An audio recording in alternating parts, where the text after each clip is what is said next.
Momen langka. Begini cerita Ariel Noah mati-matian tunjukkan ekspresi ekstrim sampai teriak histeris demi kerjaan.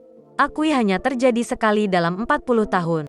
Beberapa waktu lalu, Ariel Noah sempat bikin heboh gegara aksi kocaknya di sebuah iklan.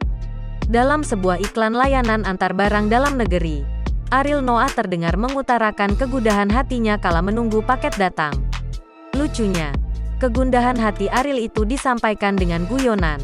Tak sampai di situ, Ariel kembali mengejutkan penonton dengan akting dramatisnya. Saat paket yang datang ternyata bukan miliknya, vokalis Noah itu tampak berlutut dan berteriak histeris. Mengenai aktingnya, Ariel mengatakan, teriakan itu memang sudah diperhitungkan sejak awal ia diberikan rangkaian adegan dalam storyboard. Namun, rupanya Ariel sempat ragu bisa melakukan adegan itu dengan baik. Ariel mengungkapkan, ia tidak pernah berteriak demikian selama ini setelah mendapat arahan dan diyakinkan sutradara. Ariel akhirnya mampu berakting dengan baik. Namun, ia berujar pengambilan adegan tersebut sampai berkali-kali.